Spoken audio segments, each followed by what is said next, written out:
आज मैं इस कलेक्ट्रेट परिसर में आया, मैंने यहाँ के दुख दर्द को समझा।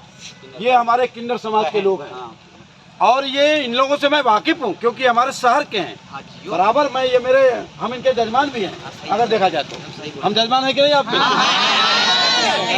तो जब मैं इनका जजमान हूँ तो जजमान के तरफ से देखा जाए या ये समझा जाए कि एक इंसानियत। तो जहाँ की कल भी हम दिखाए थे कि टीजी को लेके किन्नर समाज विरोध पे उतरा हुआ है और आज कलेक्ट्रेट पहुँच चुके हैं सारे किन्नर समाज काला लिबास में और विरोध कर रहे हैं टीजी के लिए। तो इन्हीं से जानते हैं कि आखिर क्यों और डीएम साहब ने क्या आश्वासन दिया इन लोगों को टीजी समाज को। और हमारे साथ है एक शख्स और हैं जिनका परिचय हम उनसे खुद लेते हैं कि आखिर वो किन्नर समाज के लिए क्या करना चाहिए। माई सेल्फ नरेंद्र सिंह, भारतीय किसान यूनियन भानु, राष्ट्रीय महासचिव और हिंदू जागरण समिति का मैं राष्ट्रीय।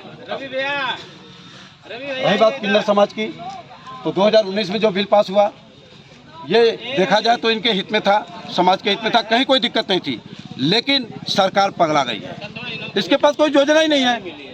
अब किन्नर समाज को ये चाहते हैं कि नंगा किया जाए, तो हम इसका विरोध करते हैं। पूरा भारतीय किसान यूनियन भानु पूरे देश में है ये संगठन।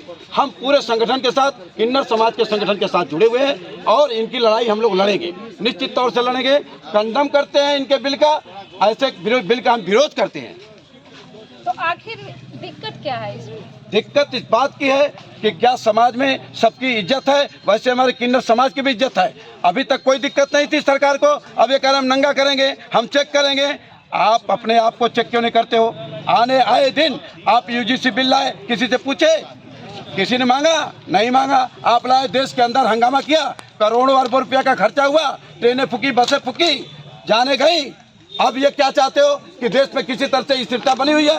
किन्नर समाज को हल्के में न लिया जाए। किन्नर समाज हमारे राष्ट्र का एक बहुत ही जाना पहचाना एक समाज है जो बहन बेटियों को मतलब हमारी खुशियों में शरीक होते हैं। इनका कोई जवाब नहीं है। तो आप इनके लिए क्या करेंगे? इनके लिए आप संघर्ष करेंगे, कंडम करते हैं, इस बिल का विरोध किया जाएगा क्योंकि इनके ये कुंभकर्ण है। जब तक इनको कोचा काचा नहीं जाएगा तब तक इनको आंख नहीं खुलती है। ये ट्रंप के बाप है, जैसे ट्रंप ईरान पे आक्रमण करता है, ईरान को अब कहता है कि कोई बात नहीं, अब हमारे 10 जहाज आ गए तेल के। तो ये मैटर है, यही हाल नरेंद्र मोदी जी का भी है और भाजपा सरकार का भी है।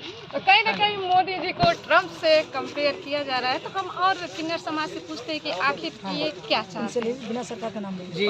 हेलो, हम मनीषा वर्मा मनमोहनाथ भंजन से भरौपुरा से आए हुए हैं।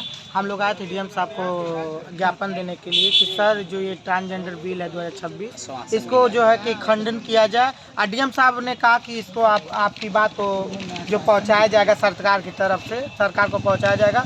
हम लोग डीएम साहब से बहुत खुश हैं। यानी डीएम साहब आपको आश्वासन दिए जी। वो हमेशा देते हैं, हमेशा हम लोग के साथ ही रहते हैं, बहुत काम किए हमारे लिए। साथ जो सबसे ज़्यादा साथ देने वाली गुंजा जी हैं और आप इनसे हम पूछते हैं कि आखिर डीएम साहब को ज्ञापन देके इनको कैसा लगा और क्या ये संतुष्ट हैं? जी, ये ट्रांस कमेटी डीएम साहब को ज्ञापन देने के साथ साथ संतुष्ट है। उन्होंने आश्वासन भी दिया है कि हमसे जहां तक हो सकेगा हम ये आपका ज्ञापन आगे तक ले जाएंगे और जितना हमसे बन पड़ेगा हम पूरा इस बिल के पक्ष में नहीं है और आप लोगों के साथ खड़े रहेंगे। जहाँ तक संभव हो सकेगा हम आपका साथ देंगे। ट्रांसजेंडर समुदाय जो है इनसे बहुत खुश है और इन्होंने अपना ज्ञापन अपने पूरे दल बल के साथ जोश और जोश में दिया है कि इसका विरोध करते हैं। उन्हें यही है कि हम 2019 पे ही रहें, 2026 का खंडन किया जाए। तो कहीं ना कहीं आप सब लोग संतुष्ट हुए हैं और अगर बाय द वे यहाँ से कुछ नहीं होता है तो दिल्ली जाने वाला प्रोग्राम। ये ज्ञापन स्वयं राष्ट्रपति महोदय के यहाँ भी गया है, जिलाधिकारी के साथ साथ राष्ट्रपति महोदय को भी दिया गया है कि इस ज्ञापन के जरिए हम उनको अपनी बात पहुँचा सकें, अपनी कम्युनिटी का पीड़ा, उनका दर्द उनको पहुँचा सकें कि हाँ इस बिल में क्या पीड़ा है, ताकि इनको जो है मेडिकल सर्जरी से न गुजरना पड़े।